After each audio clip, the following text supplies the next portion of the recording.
News update from Token 2049. A lot has been happening in the Cardano space around there. We've got a lot of headlines from it, and I'll cover as many as I can, from Emurgo's announcements, from Anzen's, and a few more as well. We also have seen news from Midnight and the new nightpaper, this 4th gen blockchain that's been built. I'll go over a little bit of that as well. And I've got a couple of news updates from various projects and builders in the Cardano space. All that coming right up. I'm Peter Bury. If this is your first time, you know the drill. Hit that subscribe button, notification bell, so you get kept up to date with everything that's happening in the Cardano space. I try and cover it all. There's a lot happening here, and I do miss some stuff. So if there's something that you guys would like me to cover, leave a comment down below. Let me know what project I need to look into, and I'll do a deep dive video around it. Got a bit of time to do these deep dive videos, so I'll go through as many as I can. But let's get into these news updates. These are absolutely awesome. Now, this first one here wasn't from Token 2049, but I saw this and I had to just at least announce it or get you guys up to date with it. This is Cardano's Foundation's education partnership with Petrobras. Petrobras is that massive petrochemical company over in Brazil, and they partner up with the Cardano Foundation to do a massive educational program for their employees so that they can try and work out what best ways they could incorporate blockchain tech into their company. And they have started the process. And this is really, really exciting to see. So this is one of their Zoom calls. I think it's Zoom. I can't tell these days.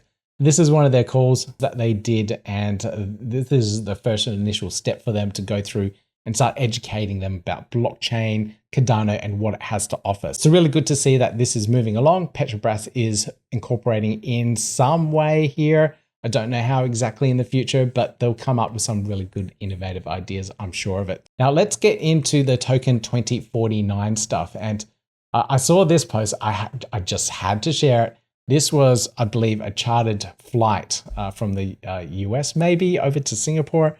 I don't know where it is exactly, but this is probably my worst nightmare, especially on a long haul flight, of having to fly over somewhere and having to listen to a massive party that's happening on the plane at the same time. I don't know if they allow this kind of stuff on airlines, but this would be absolutely insane. But what I could gather from this, it was a chartered flight. So it was a private plane that was rented out by everyone that was going to the event. So it may have been a small local flight. I don't know. I don't know what airline it is either, but it's crazy to see anyway.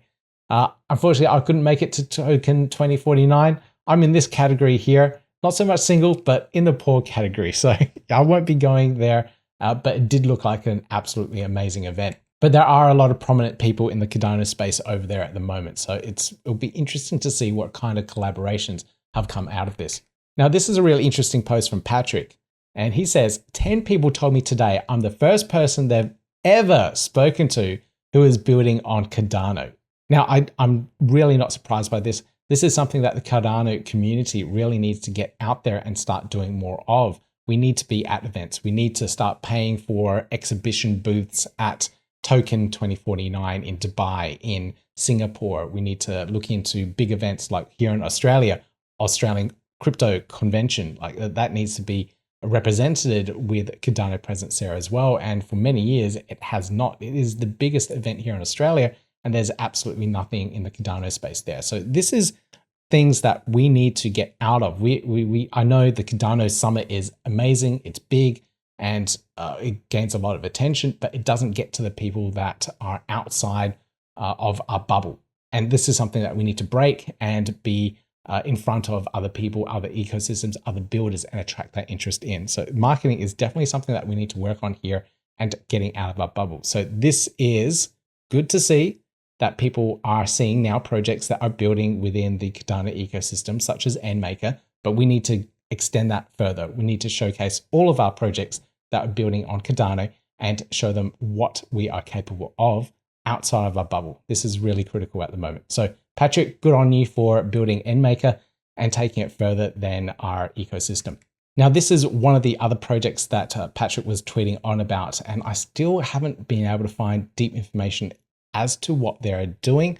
But Trivolve Tech were at this RWA enterprise roundtable, and they were talking about RWAs, particularly for India.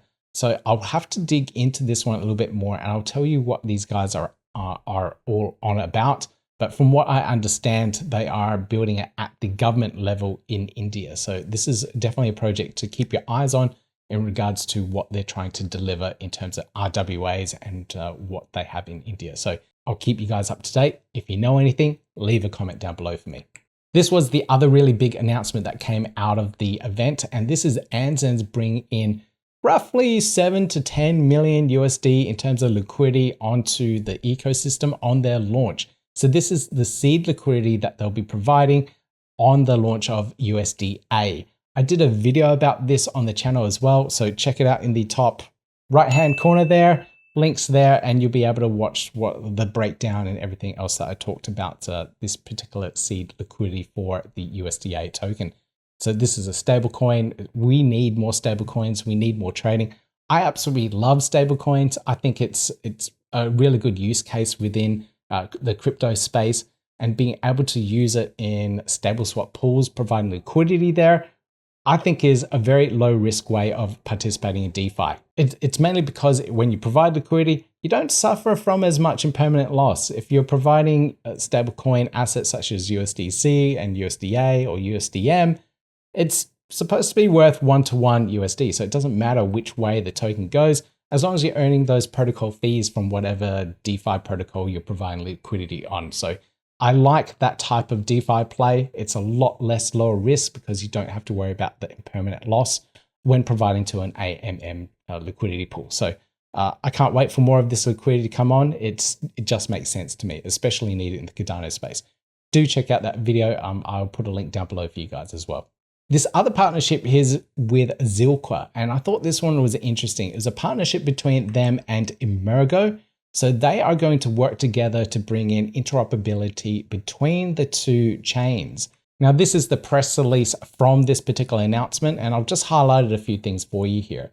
So the partnership extends beyond interoperability between the two chains, Cardano and Ziliqa blockchain, but will also include mutual collaboration on key things. One is to enhance network interoperability, strengthen the economic security, the interoperable liquidity channels. So I'm assuming they're going to leverage USDA, the on and off ramps with encryptors to try and bring liquidity back and forth all over the place.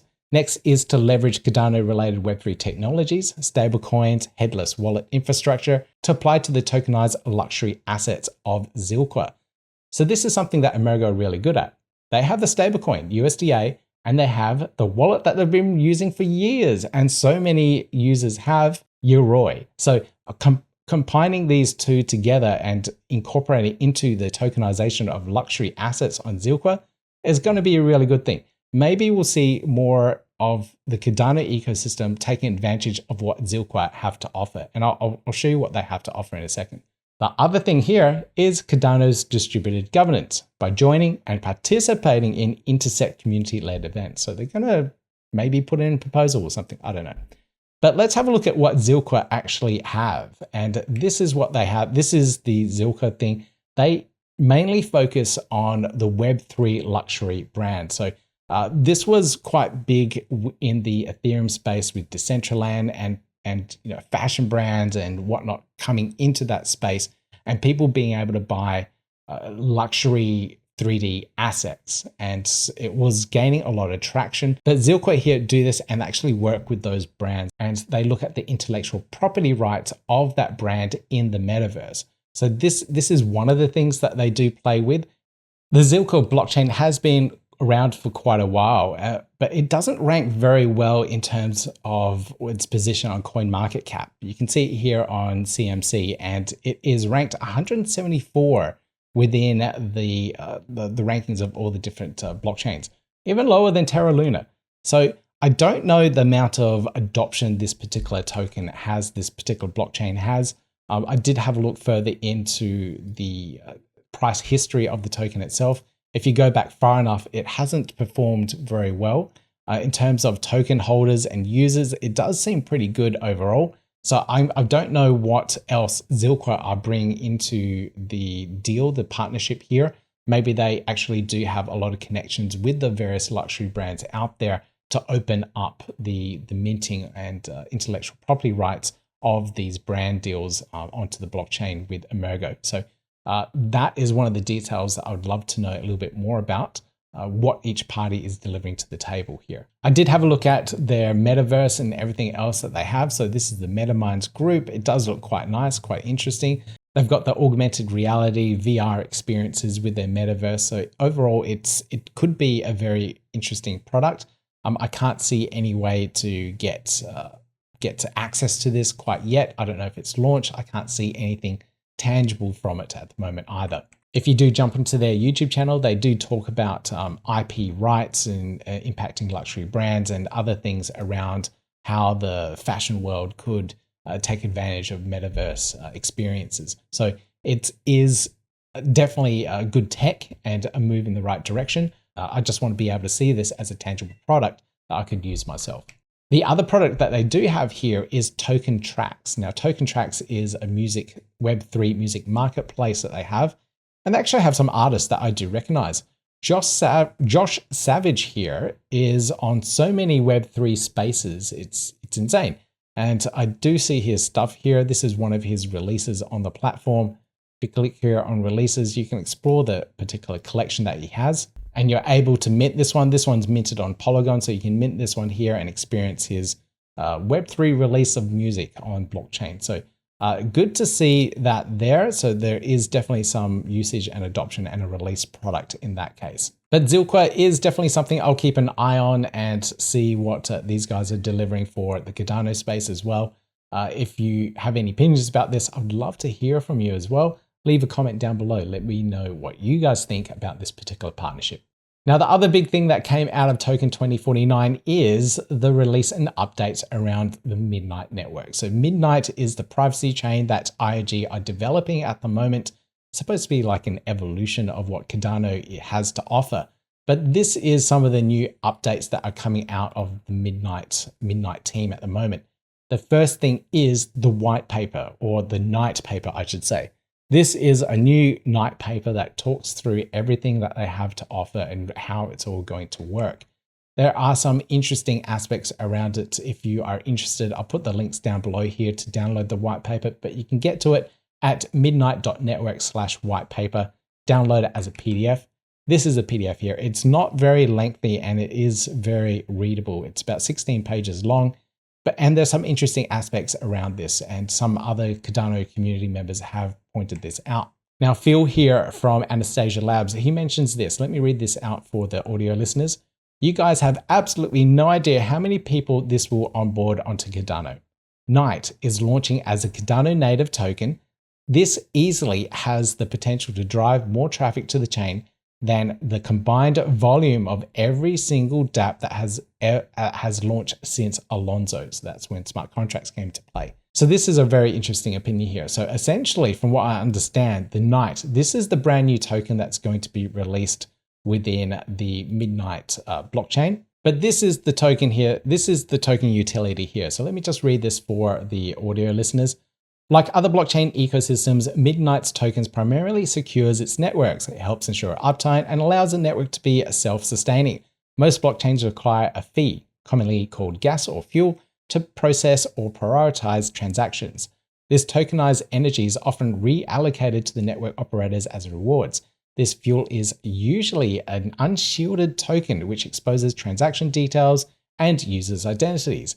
Blockchains that elect to use shielded fuel to protect metadata struggle to have such tokens listed due to regulatory concerns. This reduces block reward liquidity, which deters ecosystem participation and lessens the network security. So I think Monero had an issue like this. Midnight innovates by using two tokenized assets working together. Night, the unshielded token for governance, consensus, participation, and block production rewards. And Dust, a capacity access shielded resource that operates the chain activity, the fuel. So if you're moving assets and you don't want people to see what's going on, you would use Dust, which is the shielded asset, the privacy asset through the network. So we have the two tokens there, one for the operation of the network and two, Dust for the privacy transactions. So that's an interesting new development that has come out of that. And furthermore, that is a Cardano native token. So this is where we're seeing the link between the two chains. We are seeing that Midnight is using the Cardano token to help fuel its ecosystem in terms of governance and operator fees and sustainability. So that's really good to see because it's tapping into the Cardano network that way. So this was the good news for SPOs, the stake pool operators. They will be able to leverage their hardware becoming validators for Midnight and get night rewards. So this is super exciting. There's a lot of stake pool operators on the Cardano ecosystem that don't earn any rewards or are running at bare minimum and just breaking even because the price of ADA and the amount of stake pools that actually mint blocks. So a lot of operators have been running batches to help decentralize other decentralized apps on the Cardano space or running other bot scripts to try and generate some more revenue.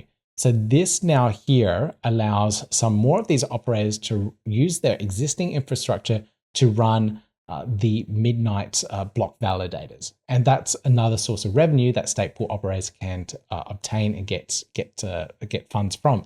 So this is really exciting. I am a stake pool operator myself, so hearing stuff like this, and it sounds like a very minimal amount of work that is required to get a Midnight stake pool operational and functional using existing hardware. So that's really cool. It's also a really good thing for Midnight because it's actually leveraging an existing operator network, a very good and very decentralized one, so they can fire up their blockchain very quickly. So I'm very interested in that myself, and earning some of these night rewards could be very profitable indeed. So interesting aspects coming out of Midnight at the moment. Please do check out the white paper, links down below for you guys. Now on to some other news updates from the Cardano space. This one here is a UI sneak peek from Twin.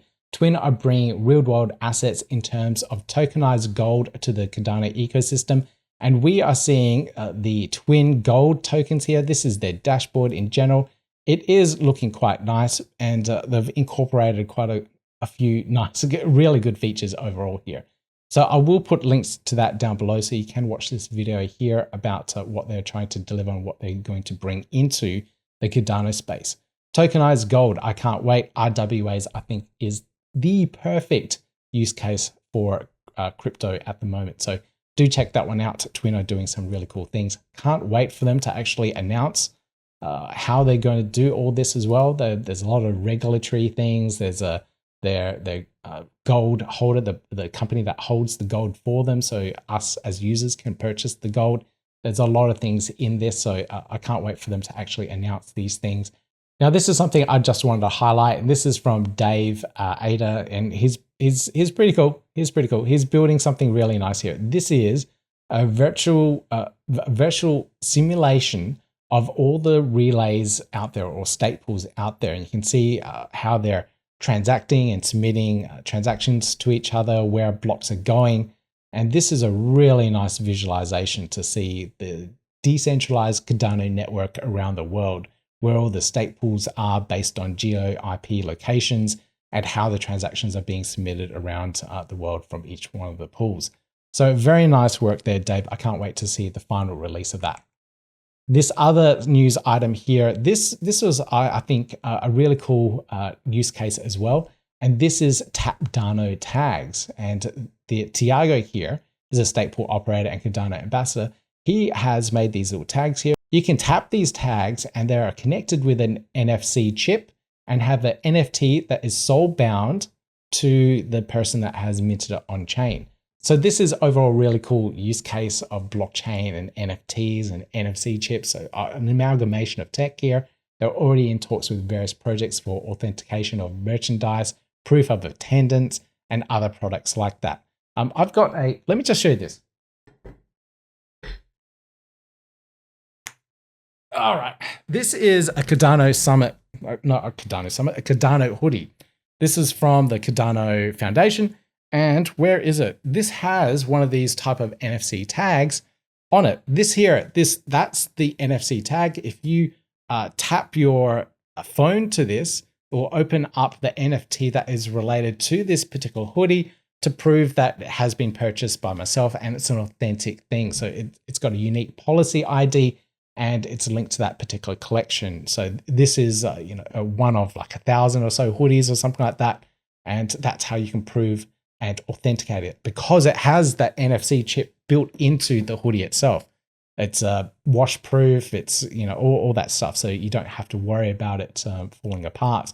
But it's a really cool use case. And you can see it being used in all sorts of other industries as well. So Tiago, good on you for developing this further and creating these tags. I'm assuming you're using it for proof of attendance within various meetups and whatever. So I think it's a really cool use case. Really good to see, guys.